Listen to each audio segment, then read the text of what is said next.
Donald Trump facing a renewed legal battle this morning, with Special Counsel Jack Smith filing a superseding indictment against the former president over his alleged efforts to overturn the 2020 election.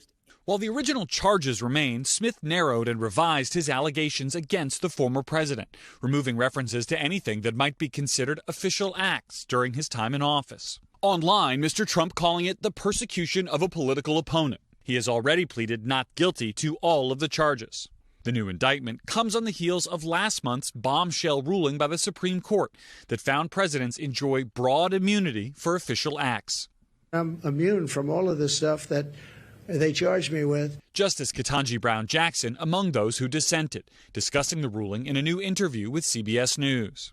I was concerned about a system that appeared to provide immunity for one individual under one set of circumstances. The new indictment accuses Mr. Trump of using his campaign to spread lies that he knew were false, to create an intense national atmosphere of mistrust and anger. That includes a now infamous call Mr. Trump made to Georgia's Secretary of State after losing the state to Joe Biden. I just want to find 11,780 votes. On certifying the election results, the special counsel refers to former Vice President Pence as acting in his role as president of the Senate, writing Mr. Trump had, quote, no official responsibilities, but did have a personal interest, and alleging he attempted to use a crowd of supporters on January 6th to pressure the vice president to fraudulently alter the election results. We fight like hell, and if you don't fight like hell, you're not going to have a country anymore. Also this morning, NBC News has reviewed newly released video shot by Nancy Pelosi's daughter in the hours after the January 6th attack that HBO recently turned over to Congress. The House Speaker blasting Mr. Trump. We take an oath to protect our country from all enemies, foreign and domestic. There is a domestic enemy in the White House. That newly released Pelosi video also contains footage of the speaker wondering aloud why the National Guard wasn't at the Capitol before the attack, in which she also says she takes responsibility for the Guard not being prepared for more. But the D.C. National Guard is controlled by the federal government, meaning then President Trump himself would have had to order them out. Chanel? All right, Garrett, thank you. Let's talk a little bit more about this new indictment. And to do that, NBC's senior legal correspondent, Laura Jarrett, joining us a little early this morning. Thank you. So, again, to Garrett's point, I mean, 2 months ago, we got the Supreme Court decision on immunity.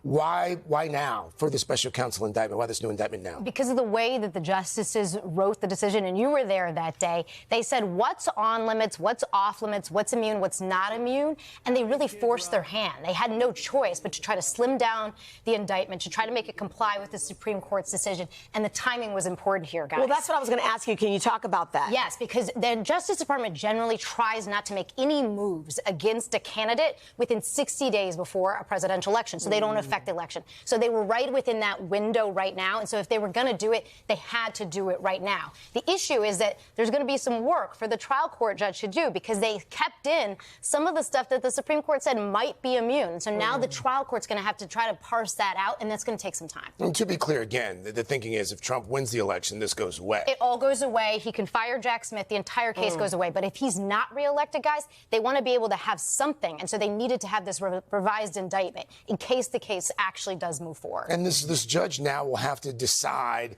what was official and what was unofficial. And we're talking weeks. We're talking months and months, really, to just be clear, because it was a new grand jury. So they're going to get to find out. The defense is going to get to find out what went in front of that grand jury. What testimony did they hear from the old case? That's going to take a while. Then they're going to make arguments. And then, if they don't like the results, they can appeal back up to the Supreme Court before this ever goes to trial. So if you're wondering at home, why is this taking so long? That's why.